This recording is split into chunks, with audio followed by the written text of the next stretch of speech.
پر آپ کو تازہ ترین خبر دیتے چلے، ملک کے تمام تعلیمی اداروں کو 26 نومبر سے بند کرنے کا فیصلہ کر لیا گیا ہے۔ آپ کو یہ بریکنگ نیوز دے رہے ہیں، ملک کے تمام تعلیمی اداروں کو 26 نومبر سے بند کرنے کا فیصلہ کر لیا گیا ہے۔ وفاقی وزیر تعلیم شفقت محمود نے کہا کہ 26 نومبر سے ملک کے تمام تعلیمی ادارے، schools, colleges, universities, tuition centres بند ہو جائیں گے۔ اور یہی فیصلہ کیا کہ جو بیماری کا جس طرح اضافہ ہوتا جا رہا ہے، ہمیں ایسے اقدامات کرنے پڑیں گے کہ جس سے بیماری کے پھیلاؤ کو روکنے میں مدد کی جا سکے۔ یہ تھا کہ 26 نومبر سے، یعنی کہ آج سے 2 دن بعد،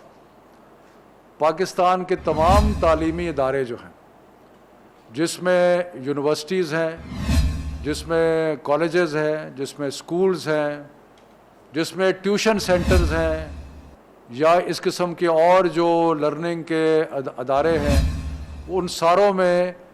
گھر سے پڑھائی، یعنی کہ وہ بند ہو جائیں گے۔ اسکولوں میں اور ان تعلیمی اداروں میں بچے نہیں آئیں گے، اور وہ گھر سے بیٹھ کے اپنی جو تعلیم ہے اس کو جاری رکھیں گے۔ اس سلسلے میں جو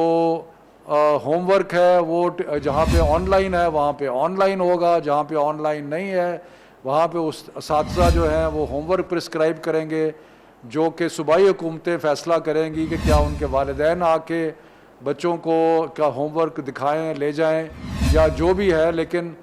ہر ممکن کوشش کی جائے گی سب حکومتوں کی طرف سے کہ گھر میں بیٹھ کے پڑھائی کا سلسلہ جاری رہے، لیکن بچے جو ہیں عمومی طور پہ کوئی کلاس، کوئی سلسلہ، کوئی آرگنائزڈ کلاس جو ہے وہ اسکولوں میں، کالجوں میں، یونیورسٹیز میں وہ نہیں ہوگی۔